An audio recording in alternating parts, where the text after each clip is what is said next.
As a big, heavy runner, there are 5 things that I do to make sure that I don't get injured and I always recover properly, which is not the most exciting topic unless it involves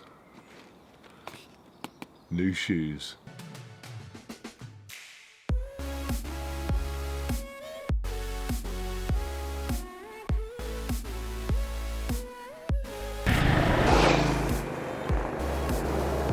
Now first, I am not an expert or a coach. I don't have a background in professional sports or the military. You ever served in an infantry unit, son? But I have gone from, a few years ago, being about 330 pounds and not able to do a park run without walking half of it, to now. I am still way heavier than the average runner, but my park run time is under 20 minutes and I've done everything from canicross races with the dog to ultra marathons, and I've never been injured, and I don't suffer from pain and aches and discomfort that I shouldn't do. So I'm either really lucky or what I do works. Ever put your life in another man's hands? I did teach one of my kids to drive.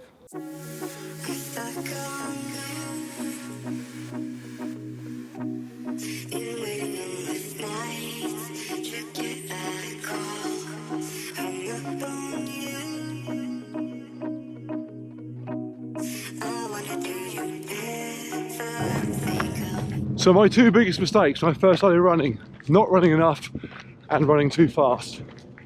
So consistency first of all. I'd go and do a park run, and afterwards I'd ache, I'd be sore, be exhausted. So I'd take a couple of weeks off, I'd go back to it, run another, still bloody exhausted. What's going on? It wasn't until I started going on a regular basis and during the week, basically not letting more than a couple of days go by without getting out, even if only for 10, 15 minutes. Suddenly it all got simpler. I wasn't so sore, it was more comfortable, more enjoyable. So consistency. Doesn't matter whether it's your diet, going to the gym, you want to do something well, be consistent at it. And the key to consistency is simplicity. Make it straightforward. All my trainers are lined up at home, ready to go. I've got a drawer full of my running gear, way more running gear than I need, but I'm never stuck with something in the wash.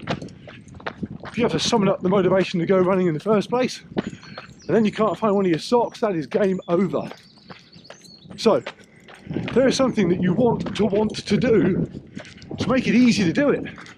And the second thing was too fast, which is a good time to slow down. By the way, what are we? 10k, halfway through our 20k run, me, my dog, Nixon, and my kid. Oh no, my kid's not with me because he didn't get out of bed. So going too fast. Nothing will make you more sore and worn out than just pushing it every time you run. Sure, every now and again, get out and do some quicker stuff if you want. I like doing short intervals, did some yesterday. Occasionally I'll go and run a 5 or a 10k, maybe even a half, at more of a race pace. But that's the minority of my running. The vast majority of it, 80% of it, is easy. How easy? Really, really easy. Go at the pace you find is normal for you, then slow down some more. And then when you think you're going so slow you probably look stupid, go a bit slower. And the theory is that most runners don't get anywhere near that 80-20 rule. The problem is, if you're an elite runner, let's say 1 is walking, 2 is jogging, for you 10 might be flying along. So you've got plenty of easy to choose from. 2, 3, 4, 5, 6, easy. 7, not that hard. 8, okay, now we're pushing it. 9, whoa, 10, we're off to the Olympics. If 4 for you is blasting along, you ain't got much to choose from. 3, not that easy at all. There's a hill. Now you're at 5, game over.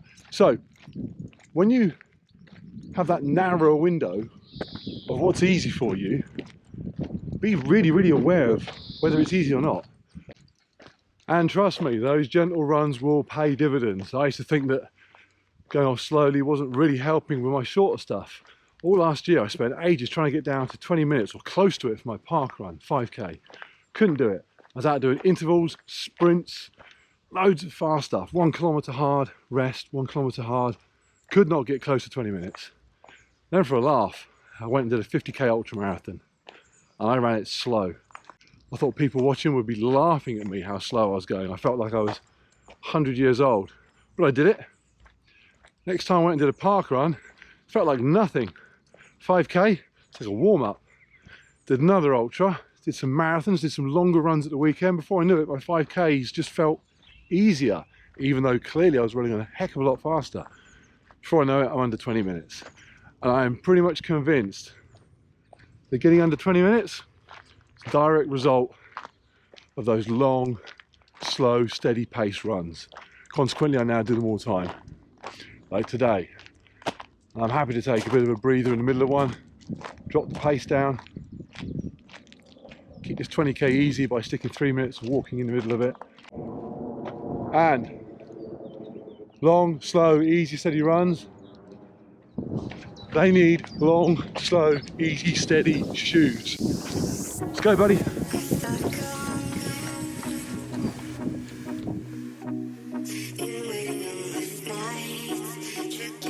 I have a lot of shoes. In fact, some people would say I have too many shoes, to the point where it's something of a problem. But I would explain why. So I started off running in Vibram 5 Fingers and I love them, but they're a little bit hardcore for running bigger distances. So I then bought regular road trainers, and then I bought trainers for running off-road. Before I know it, I've got trainers for different speeds, distances, terrains, and I am convinced that bouncing between those different shoes is what has made my feet strong and healthy. So I should point out, most of my shoes are minimalist in design. They're low or zero drop, heel to toe, wide toe boxes for letting the foot work as it's supposed to. But within those parameters, they're also all incredibly different. They all do things very well, hence I bought them, but they'll all have a weakness. Every shoe has something that it doesn't quite get right for your foot. And if you only wore that shoe, that might build up into being an issue. For example, if I wore my Vibrams or my racing shoes all the time, my feet would just not be very protected. Equally, if I wore my heavily cushioned shoes all the time, they'd get too easy a time of it. My feet never get a chance for those issues to build up though, just as they're thinking this is nice, bouncing along with pillows attached. I stick on these, I go fast, and suddenly my foot has to work in a completely different way and get used to it. And it's not just all the fancy biomechanical stuff that the foot's having to do with a different shoe each time. It's simple stuff like rubbing. When you put on a new pair of trainers, it will rub slightly differently to the last pair, hence people talk about breaking in their new shoes. But my feet are constantly being rubbed and held in a different shoe in a different way all the time. So they get used to all different shoes. Consequently, when I stuck on my Lone Peaks for the first time to run up the side of a mountain on a 50k ultra marathon I did, I put them on the morning of the race. They felt fine, off I went. 50 kilometers later, I had no blisters, no soreness, nothing. They just fitted. So, shoes appropriate to the task and mix them up a bit. And keep on top of your mileage, especially if you are heavier than average. My recovery shoes, my cushion shoes, are the ones that I do the most distance in, gentle, plodding runs, and they clock up some miles. The ideal size runner is probably something like this guy. He's pointing, come on he says.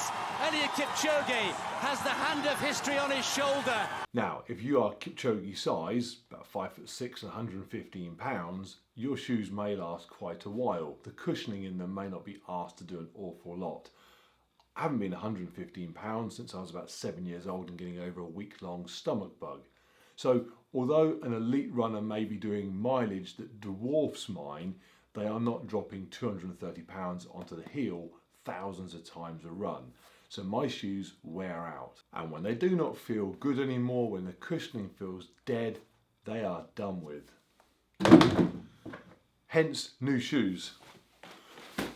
Hoka Oni One are a shoe that is typically too narrow for my feet, but these are Clifton 6 wides, and I just tried them on, fit like a glove. They are going to become my new go-to recovery shoe. these are hopefully going to be perfect to go and plod out some slow, easy runs in. But I would not run in something like this exclusively. It is way too cushioned, it is way too supportive. If I then went and did an off-road trail run in a trail shoe, my foot wouldn't know what had hit it, it would curl up and cry. So, the right shoe for the right job, mix them up and keep them fresh. And they don't really go in the bin. I give my old shoes to my dad for gardening.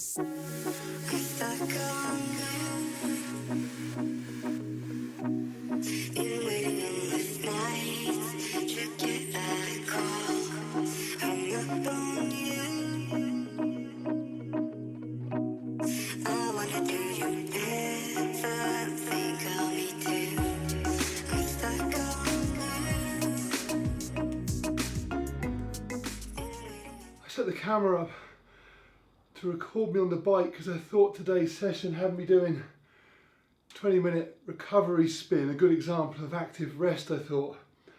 Turns out that's tomorrow. Today's session was brutal. It's an appalling example of active rest. Okay, I have recovered. That was not active rest at all, very bad example. Earlier today, down by the river, I said run often, but with that goes don't run all the time. I had an issue towards the end of last year where I was running too often. I was just really enjoying it and just going out all the time, which was great.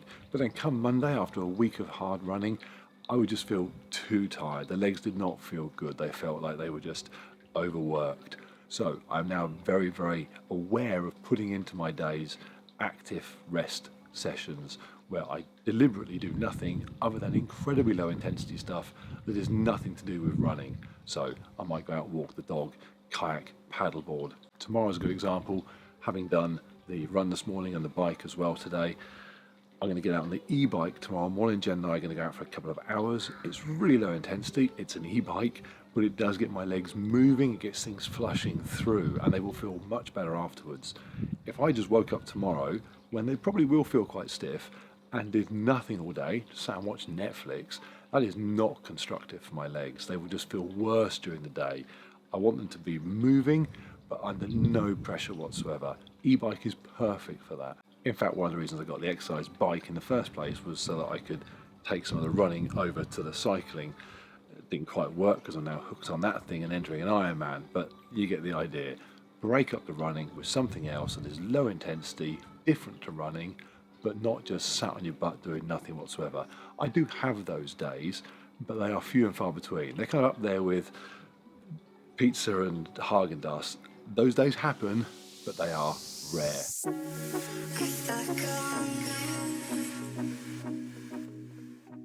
I do loads of looking after myself at home. I'm not a million miles off 50. I want to be running for years yet, so I try to take it very seriously. And I do all sorts of different things, something every day. And I feel great. I very rarely have muscle stiffness or soreness beyond the norm. So, all works. The only downside of doing so many different things is it's quite hard to tell if one of them is working more than another. I simply throw them all into the pot and they just work collectively. So you kind of have to experiment and see what works for you. For what it's worth, here's what I do. I stretch, but I'm not going to go on about stretching now because there are millions of YouTube videos on stretching for runners, so watch those. I also foam roll. I was going to show you my foam roller, but I can't find it, which is an indication of how often I use it. I should use it more because foam rolling is very, very effective. I do value the use of a foam roller. I just find it a little bit tedious and a bit boring. I have to almost incorporate it into a workout session to get it done. It's not the sort of thing that I can just grab in an evening and do while I'm watching the TV. Unlike my massage gun. I have 3 of these. I got sent a couple to review on YouTube and I'd already bought one myself. I have them dotted about the house because I grab them and use them all the time. Are they as good as a really properly done foam roll session? Hard to say, but they are an awful lot better than a foam rolling session you didn't bother to do because you don't like foam rolling. And check out my video review on these because you don't need to spend the big money on the expensive ones. The cheaper ones actually work just as well. I've also started, literally just this week, using a power dot. Power dot, wires, electrodes, you get the idea. You plug yourself in and you give yourself electric shocks. Does it work? It works in the sense that it makes those muscles contract. How effective is it? It's very hard to say at the moment, but it's great that it's something I can do literally watching TV.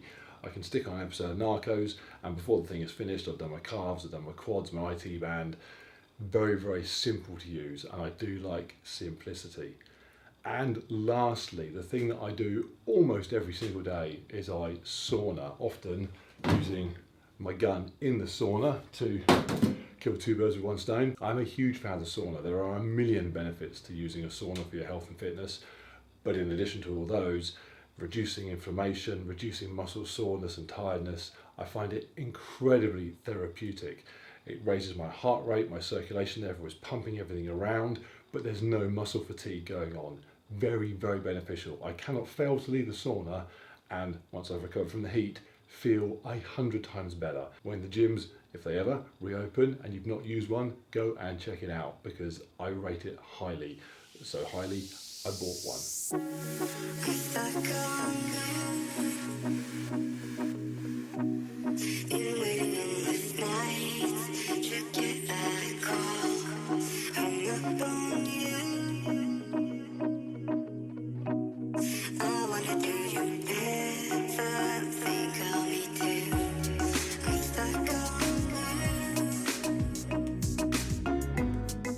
And the last thing I do is I listen to my body. Now, I plan my training meticulously down to the last detail. I have too much going on. I have time that I need to spend with Jenna, my kids, need to walk the dogs, need to maintain the house, run my business, stressing myself out just thinking of all the things I need to get done. If I do not plan my training properly, something will get missed. Having said that, just because when I come in here to grab my trainers or jump on the bike or lift some weights, whatever it is, just because I know what I've planned to do, doesn't mean I don't listen to how I feel. There have been times where I've come in, I've gone to grab my fast shoes because the idea is to go off and get some quick intervals in, to push it, do some high intensity stuff, and it just does not feel right. My legs just don't feel fresh. I don't want to go and do that, and it would be pointless to do it when I'm not feeling great. So I stick them back, I grab something soft and easy, and I'll go and just plod out some gentle miles. I'll stick on my podcast and just chill. Equally, it works the other way. I've put on shoes to go out and do a 10-15k gentle plod, got 2k in and felt amazing. Legs have just felt fresh and wanting to run. So I'll pick up the pace and up the intensity if it feels right. So listen to your body. Remember, you are supposed to be able to run, at least to a certain extent. So if you are running and it does not feel good, stop and think why. Have you done too many miles that week? Have you not done enough slow intensity stuff? Are you skipping your stretching and your treatment at home? If it doesn't feel right, it might not be right. So listen to your body, but also don't be tricked by listening to your body. If your body is telling you, my knees don't feel good today, that's important information. If your body is telling you, I can't be bothered, want to eat a pizza, tell your body to get a grip. So that is it. Those are the 5 things that I do to stay injury free and recovered. Hopefully you found it useful. If you did, like, subscribe. If you do something different, stick it in the comments. I've got to get out of here because I've got to get these to my dad, who is going to be gutted, to be fair, because he is really waiting on the Vaporflies.